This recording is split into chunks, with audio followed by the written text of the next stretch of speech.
Dear students, आज की इस वीडियो में हम बात करेंगे आपका board exam class 10th math के एक मोस्ट इम्पोर्टेंट क्वेश्चन के बारे में।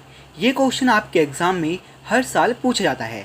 यदि आप चैनल पर नए हो तो चैनल को सब्सक्राइब और बेल आइकन को प्रेस कर लीजिएगा लेटेस्ट वीडियो के नोटिफिकेशन सबसे पहले पाने के लिए।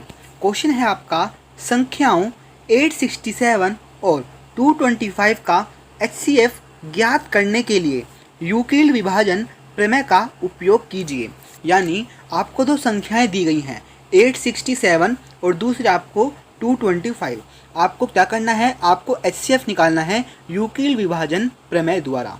ये क्वेश्चन आपके एग्ज़ाम में 2010, 12, 15 और 16 में पूछा गया है। तो इस पर्पज़ से ये क्वेश्चन आपके एग्ज़ाम के लिए काफ़ी इम्पोर्टेंट होता है। अब हम बात करते हैं आप इसे एग्ज़ाम में किस तरीके से सॉल्व करके आओगे। सबसे पहले आपको स्टेप अपनाना है, दी गई संख्याएं। सबसे पहले आपको लिखना है कि आपको कौन कौन सी संख्याएं दी गई हैं। पहले दे रखी है आपकी 867 और दूसरी दे रखी है आपको 225। अब आपको पता होना चाहिए दोनों में से संख्या कौन सी बड़ी है। तो आपकी 867 बड़ी है 225 से, तो इसका मतलब आप लिख दोगे 867 बड़ी है 225 से। अब आपको क्या करना है, 225 से डिवाइड करना है 867 को। तो आपने क्या करा, 225 को 867 से डिवाइड करा तो क्या करोगे, तो आपका क्या आएगा 225 3 जा 675 आता है। इससे माइनस करने पर आपका 192 आ जाएगा। तो यहाँ पर जो आपका ए है, ये जो आपका ए है, ए हो गया आपका 225 और जो आपका ए है वो है आपका भाज्य, यानी ये 225 आपका भाज्य है जिसे हम ए से रिप्रेजेंट करते हैं। और जो आपका 867 है ये आपका क्या है फ्रेंड्स, जो आपका 225 है ये तो आपका बी है और जो आपका 867 है ये आपका ए है। और इसी तरीके से जो आपका 3 है ये आपका क्या है, ये 3 आपका जो भी क्यू है वो है। और इस तरीके से जो आपका बचा हुआ 192 है ये आपका रिमाइंडर है। तो ये आपका एक फॉर्मूला होता है यूक्लिड विभाजन प्रमेय का कि A = BQ+R। तो आपको क्या करना है, चरण 1 लिखना है और लिखना है उसमें दी गई संख्याओं 867 और 225 के लिए यूक्लिड विभाजन प्रमेय से। आपको प्रमेय बता दी गई है A = BQ+R। तो यहाँ पर जो A है वो आपका 867 है, यहाँ पर जो आपका A है वो 867 है, B आपका 225 है, जो आपका Q है वो आपका 3 है और इसी तरीके से जो आपका R है वो आपका शेषफल है, यानी 192 आपका इसमें शेषफल है। तो आपको फॉर्मूला बता दिया गया है A = BQ+R। तो इसमें आपको बता दिया गया है A भाज्य है, B आपका भाजक है, Q भागफल है और इस तरीके से R आपका शेषफल है। अब आपको क्या करना है, आपको इन सभी की वैल्यू रख देनी है। ये आपका स्टेप नंबर 1 था। स्टेप नंबर 1 की सारी वैल्यू आपको रख देनी है।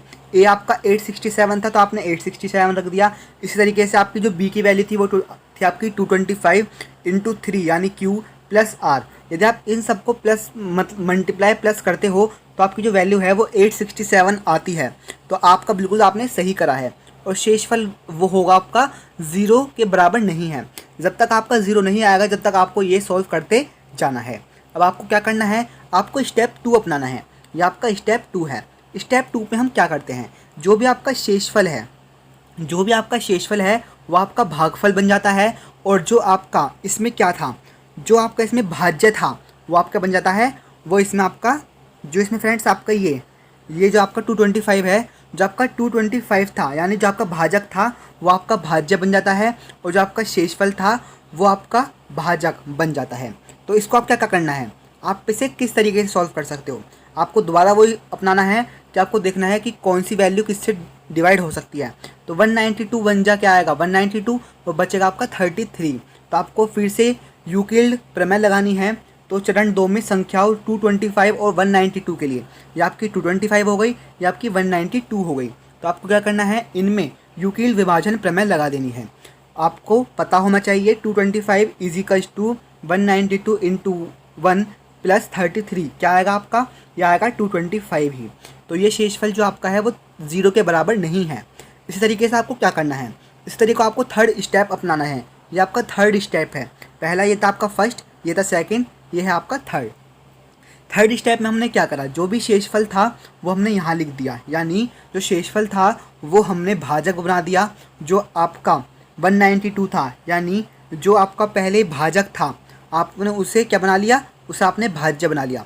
इस तरीके से 33 5 क्या होता है, 33 5 आपका 165 होता है। जो आपका शेषफल आएगा वो आपका 27 आएगा। तो ये आपका स्टेप थर्ड था। तो आप स्टेप थर्ड में क्या लिखोगे, लिखोगे यहाँ पे चरण 3 संख्याओं 192। आपने 192 और 33 को देखना है। 192 व 33 के लिए, तो 192 और 33 के लिए आपको 192 ऐसे उतार लेना है, 33 इंटू 5 प्लस 27। यदि आप इन सबको करते हो 33 इंटू 5 प्लस 27 करते हो तो आपकी जो वैल्यू आएगी वो आपकी 192 आएगी, जो अभी तक आपकी 0 के बराबर नहीं है। मतलब जो आपका शेषफल है, हमेशा हम क्या बात करेंगे, शेषफल से। जब तक आपका शेषफल 0 नहीं होगा जब तक हम इसे सॉल्व करते रहेंगे। इस तरीके हम अब स्टेप 4 अपना रहे हैं। स्टेप 4 भी आप इस तरीके से करोगे, जो आपकी वैल्यू आएगी वो आएगी आपकी 33/27 के लिए 33 = 27 इंटू 1 प्लस 6, जैसा आपको अभी दिखाया गया है। 27 बन जाए 27 बचा 6। इसी तरीके से आपका नेक्स्ट स्टेप है चरण 5। चरण 5 क्या करना है आपको, 27 और 6 के लिए आपको निकालना है। 27 और 6 के लिए क्या होगा, 27 और 6 के लिए होगा आपका 6 चौक 24, बचा कितना 3। तो आप क्या करोगे, 6 चौक 24 प्लस 3 करोगे तो आपका 27 ही आएगा। तो इसका मतलब क्या है, अभी भी जो आपका जो है वो अभी तक 0 नहीं आया है। जो नेक्स्ट स्टेप है इसमें आपका 0 आ जाएगा। आप क्या करोगे, 3 दूनी 6 करोगे तो आपका जो रिमाइंडर है वो आपका 0 बचेगा। तो इसका मतलब क्या है, संख्याओं 6,3 के लिए यदि हम यूक्लिड प्रमेय लगाते हैं तो 6 = 3 × 2 = 0 आ जाएगा। तो इसमें हम बात करते हैं आपका इसमें HCF क्या होगा। इसमें जो आपका HCF होगा वो आपका ये पार्ट होगा, यानी ये आपका जो भाज्य है ये आपका क्या होगा, ये आपका HCF होगा। जब तक आपकी 0 नहीं आती, जब तक आप इसे सॉल्व करते रहोगे, और जैसे ही 0 आती है तो आपको देख लेना है कि वो उस लास्ट स्टेप में जो आपका भाज्य था, जो आपका A था वो क्या था। जो भी आपका A था वो उसका आंसर होगा। तो इसका सही आंसर आपका 6 है। यानी जितना भी हमने पूरा क्वेश्चन किया है, यानी संख्या 867 और 225 का जो HCF है वो आपका 6 है। तो फ्रेंड्स इसका जो सही आंसर है वो आपका 6 है। तो आज की इस वीडियो में आप सभी के लिए इतना ही था। आपको वीडियो कैसी लगी कमेंट बॉक्स में ज़रूर कमेंट कीजिएगा और ज़्यादा से ज़्यादा वीडियो को शेयर कीजिएगा।